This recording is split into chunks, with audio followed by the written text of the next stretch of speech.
लोग बात करने वाले हैं सोलो लेवलिंग के सीजन 2 के एपिसोड नंबर 2 के बारे में। तो पिछले एपिसोड में हमें देखने मिला था जिन वो यहाँ पर एक रेड गेट में फंस जाता है, लेकिन गेट के अंदर जाने के बाद ही उन लोगों के ऊपर हमला होना शुरू हो जाता है और उनके पार्टी के 2 साथिया मारे जाते हैं। दूसरी तरफ यहाँ पर व्हाइट टाइगर गिल के लीडर बाई क्यून भी स्पॉट पे आकर पहुंचते हैं और उसके साथ साथ यूएसए का एस रैंक का हंटर वांग डोंगसू वो भी यहाँ पर कोरिया में आकर पहुंचता है जिन्वू से बदला लेने के लिए। इसके बाद एक बार फिर से हमें डंजन के अंदर ले जाया जाता है। रेड गेट यहाँ पर बाकी डंजन से काफी ज्यादा अलग था। ये डंजन को एक दूसरे डायमेंशन के साथ कनेक्ट करता है। जब तक इस डंजन को क्लियर नहीं कर दिया जाता या फिर डंजन ब्रेक ना आ जाता तब तक इस डंजन से कोई बाहर और कोई बाहर से अंदर नहीं आ सकता। तो यहाँ पर जिन्वो के ग्रुप का हाईएस्ट रैंक का मेंबर किम चुल यहाँ पर लीड लेता है। वो कहता है मेरा नाम किम चुल है और मैं ए रैंक का हंटर हूँ। जैसे कि तुम सभी को पता ही है कि हम सभी एक रेड गेट के अंदर है, तो मैं चाहता हूँ कि जितने लोग हो सके सेफली डंजन से बाहर निकल पाए। मैं यहाँ पर सिर्फ खरे खरे तमाशा देखने के लिए नहीं आया हूँ। हमें डंजन ब्रेक के लिए यहाँ पर महीने इंतजार करने पड़ सकते हैं।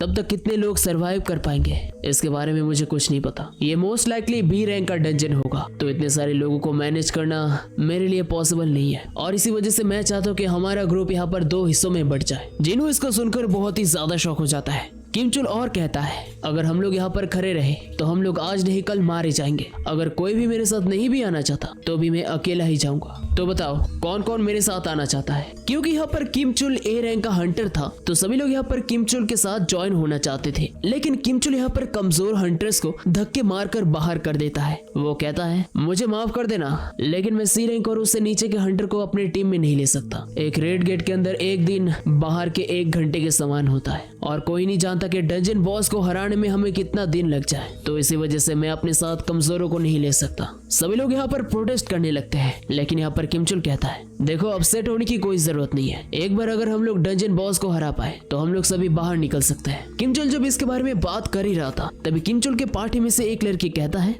एक्सक्यूज मी, क्या मैं उन लोगों के साथ जा सकती हूँ? किम चुल कहता है तुम्हें जो करना है वो करो, लेकिन यहाँ पर किम चुल मनी मन कहता है आखिरकार ये लड़की चाहती क्या है? क्या उसे उन लोगों के ऊपर तरस आ गया? वो लड़की इसके बाद जिन्वो की तरफ जाकर कहता है किम चुल उसने तो अपने सामने वो तीर भी आते नहीं देखा था। तुम असल में एक ई रैंक के हंटर नहीं हो, है ना? इसके बाद एक बार फिर से हमें डंजन के बाहर ले जाया जाता है। मिस्टर आहान यहाँ पर बाई क्यूनहो को संग जिन्वो के बारे में सब कुछ समझा के बताते हैं। वो कहते हैं कि संग जिन्वो मोस्ट लाइकली यहाँ पर री एवेकन हुए हैं। बाई क्यूनहो पूछते हैं क्या तुम इसके बारे में श्योर हो? लेकिन यहाँ पर मिस्टर आहान कहता है वैसे उन्होंने मुझे कुछ बताया तो नहीं, ये सिर्फ मेरा गेस है। बाई क्यूनहो इसके बाद कहता है तो अभी हम लोग सिर्फ ए रैंक के हंटर किम चुल के ऊपर ही भरोसा कर सकते हैं। सर्वेलेंस टीम के मेंबर भी यहाँ पर यही कहते हैं कि किम चुल ये कर सकता है। किम चुल के रिकॉर्ड भी यहाँ पर बहुत ही ज्यादा तगड़े हैं। बाई क्यूनहो यहाँ पर मन कहता है किम चुल एक ए रैंक का हंटर है, हम लोग ऐसे एक टैलेंट को मिस नहीं कर सकते। अभी के लिए हम लोग आशा ही कर सकते कि वो बाकी हंटर्स के साथ डंजन को क्लियर कर पाए। सर्वेलेंस टीम का वो मेंबर कहता है वैसे आप लोग किसी ई रैंक के हंटर के बारे में बात कर रहे थे,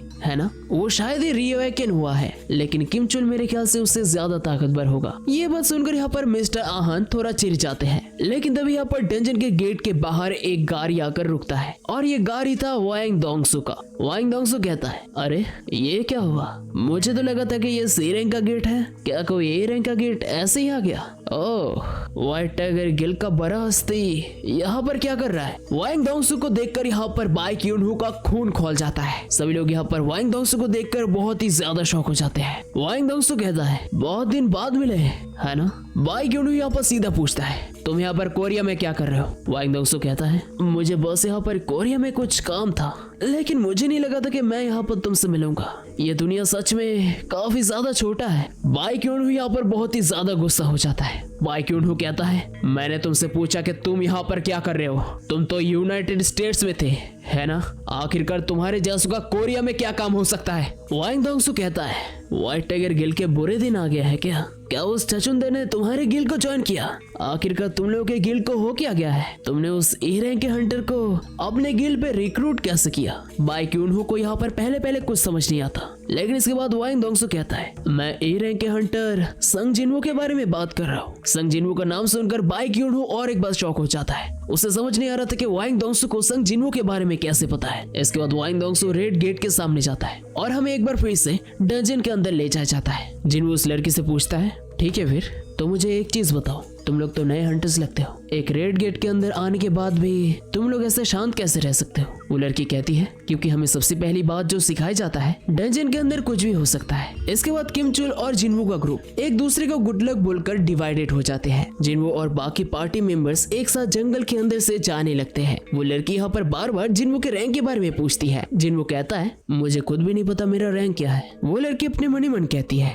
ये लड़का एटलीस्ट ए रैंक का होगा और शायद। इसके बाद हमें किम चुल के पार्टी के पास ले जाया जाता है। किम चुल यहाँ पर जिनवू के पार्टी के बारे में ही सोच रहा था, तभी उन लोगों के सामने एक आइस बियर आ जाता है। किम चुल कहता है उन लोगों को वहाँ पर ही रुकना चाहिए था, ये जगह आइस बियर से भरा हुआ है, लगता है उसी रैंक के हंटर की वजह से बाकी सारे हंटर्स का भी जान जाएगा। किम चुल का एक साथी कहता है तुम लोग उनसे एक्सपेक्ट क्या कर सकते हो, वो एक ई रैंक का हंटर है। लेकिन यहाँ पर किम चुल अपने मन ही मन कहता है उस ग्रुप के मेंबर में सी रैंक और बी रैंक के हंटर्स है, लेकिन आखिरकार एक ई रैंक का हंटर उन लोगों का लीडर क्यों है? खैर जो भी हो, आज नहीं तो कल वो लोग तो मारे जाने ही वाले हैं। इसके बाद किम चुल और उसके पार्टी आइस बियर्स के साथ लड़ने के लिए तैयार हो जाते हैं। हमें एक बार फिर से डंजन के बाहर ले जाया जाता है। वाइंग डॉग्सो कहता है मुझे विश्वास नहीं हो रहा कि इतना दूर आने के बाद मुझे अभी रेड गेट का इंतजार करना पड़ेगा। सच में इस संग जिनवू को पकड़ना लगता है थोड़ा मुश्किल है। बार बार यहाँ पर संग जिनवू का नाम सुनकर वाई क्यूनहू थोड़ा फ्रस्ट्रेट होने लगता है। उसे समझ नहीं आता कि आखिरकार सभी लोग यहाँ पर इस संग जिनवू के पीछे क्यों पड़े हैं। इसके बाद हमें एक बार फिर से किम चुल के पास ले जाया जाता है।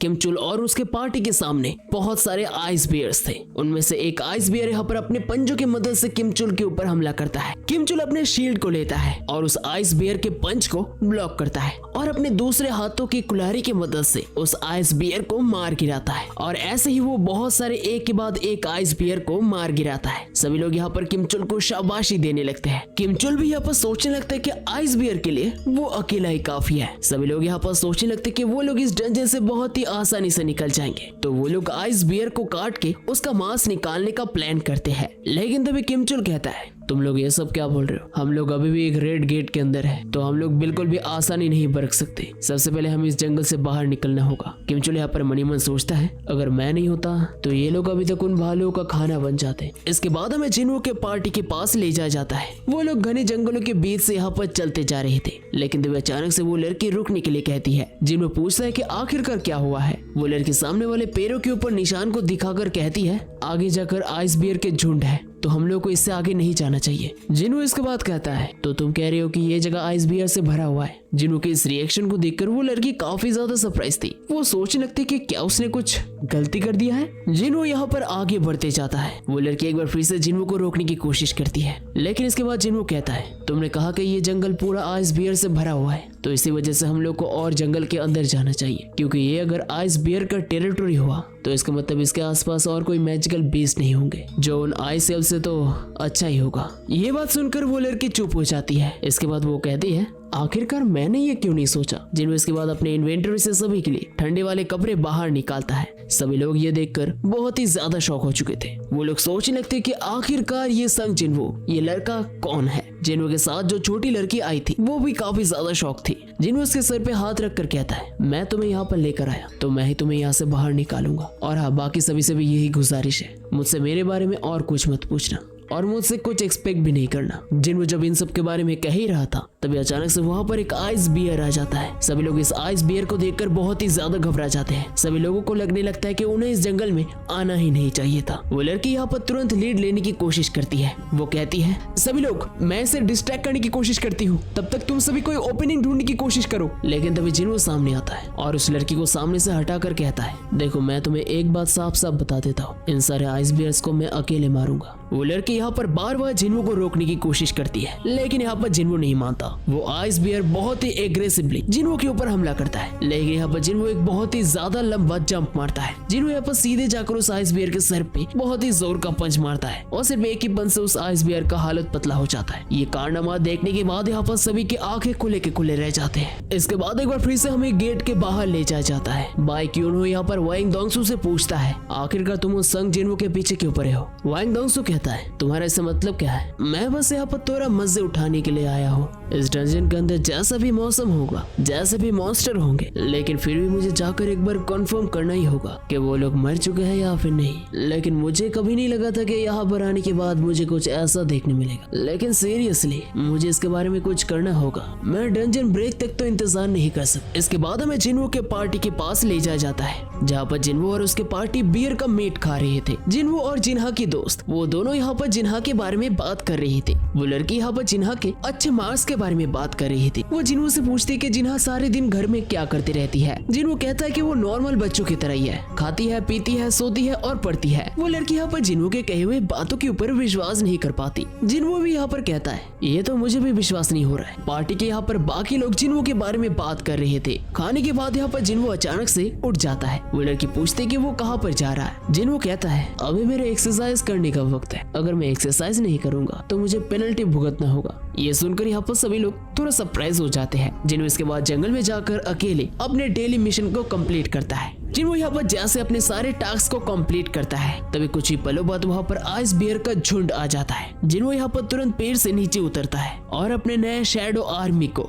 समन करता है। जिन्हो कहता है तुम सभी को पता है ना कि ये तुम्हारा पहला बैटल है, चलो अभी जाओ और मुझे दिखाओ कि तुम लोग कितना ज्यादा कैपेबल हो। आइस बियर और जिन्हो के शैडो आर्मी के बीच यहाँ पर लड़ाई शुरू हो जाता है। जिन्हो के शैडो आर्मी यहाँ पर एक तरफ आइस बियर्स को मार रहे थे, लेकिन आइस बियर्स भी यहाँ पर कुछ कम नहीं थे। आइस बियर भी यहाँ पर जिन्हो के शैडो आर्मीज को मार रहे थे। इसके बाद हमें शैडो मेजेस का कमाल देखने मिलता है, जो एक हाई लेवल का फायर स्पेल उन आइस बियर्स के ऊपर करते हैं। जिन्हो भी इसको देखकर काफी ज्यादा शॉक हो चुका था। जिन्हो कहता है मेरे शैडोज, मुझे जितना लगा था ये उनसे भी काफी ज्यादा स्ट्रॉन्ग है। इनका रीजनरेशन पावर लगभग इमॉर्टल की तरह है, वैसे इसकी वजह से मेरा मैना भी जा रहा है। इसके बाद अचानक से वहाँ पर आइस बियर के झुंड का लीडर आ जाता है। वो पलक झपकते ही यहाँ पर जिन्हो के सारे शैडो आर्मी को खत्म कर देता है। जिन्हो का शैडो आर्मी और रीजनरेट नहीं हो पा रहा था। जिन्हो का मैना यहाँ पर लगभग खत्म हो चुका था। अभी जिन्हो के पास बचा हुआ था इग्रिस। जिन्हो यहाँ पर इग्रिस को इस आइस बियर के झुंड के लीडर को संभालने के लिए कहता है। इग्रिस यहाँ पर अपना सोर्ड लेकर आगे बढ़ता है और उस आइस बियर के ऊपर हमला बोल देता है। इग्रिस यहाँ पर अपना सोर्ड लेकर जंप मारता है और सीधे आइस बियर के पीठ के ऊपर चढ़ जाता है और उसके ऊपर साइड से बहुत ही जोर का एक स्लैश मारता है। इसके बाद इग्रिस आइस बियर के हाथों में भी अपना सोर्ड घुसा देता है। अभी वो आइस बियर यहाँ पर दर्द से बेचैन हो चुका था। वो अपने पूरे रेत से यहाँ पर इग्रिस के खिलाफ हमला करने के लिए तैयार था। इग्रिस भी यहाँ पर बिल्कुल सामने ही था। इग्रिस यहाँ पर सबसे पहले आइस बियर के अटैक को डॉज करता है और सीधे जाकर उसके सर को धड़ से अलग कर देता है, जिसे देखने के बाद यहाँ पर जिन्हो मनी मन कहता है अगर इग्रिस के साथ मैं सोर्ड के साथ लड़ा होता तो शायद मैं इग्रिस को नहीं हरा पाता।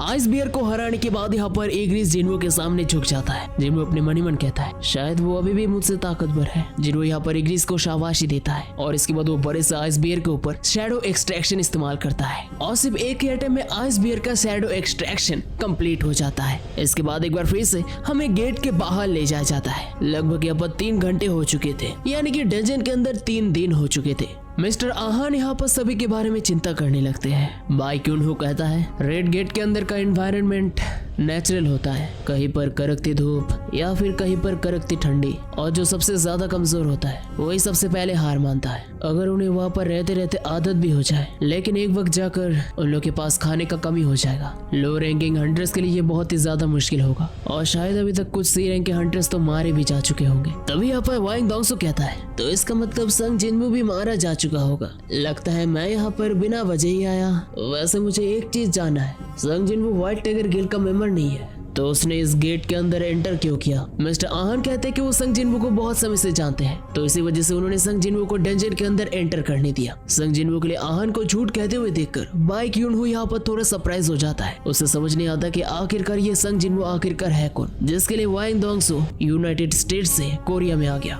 और वो भी एक ई रैंक के हंटर के लिए। मिस्टर आहान की बात सुनकर यहाँ पर वाइंग डोंगसो सीधे जाकर आहान का गला पकड़ लेता है और कहता है तो इसका मतलब तुम मुझसे ये कहना चाहते हो कि यहाँ पर मैं और कुछ नहीं कर सकता? मेरे पास एक अजीब सा टैलेंट है, अगर कुछ भी गड़बड़ होता है तो मैं उसे सूंघ के बाहर निकाल सकता हूँ, और मुझे लगता है कि तू मुझसे कुछ छुपा रहा है, तो जल्द से जल्द अपना मुंह खोल और सब कुछ सच सच बता दे। वाइंग डोंगसो को यहाँ पर रोकने के लिए तुरंत यहाँ पर बाई क्यूनहो आ जाता है और वो वाइंग डोंगसो के हाथ को पकड़ लेता है। बाई क्यूनहो कहता है वाइंग डोंगसो मेरे एम्प्लॉय को अभी के अभी छोड़ो। वाइंग डोंगसो भी यहाँ पर बहुत ही ज्यादा गुस्सा हो जाता है। वाइंग डोंगसो कहता है क्या तुमने मुझे कोई ऑर्डर दिया?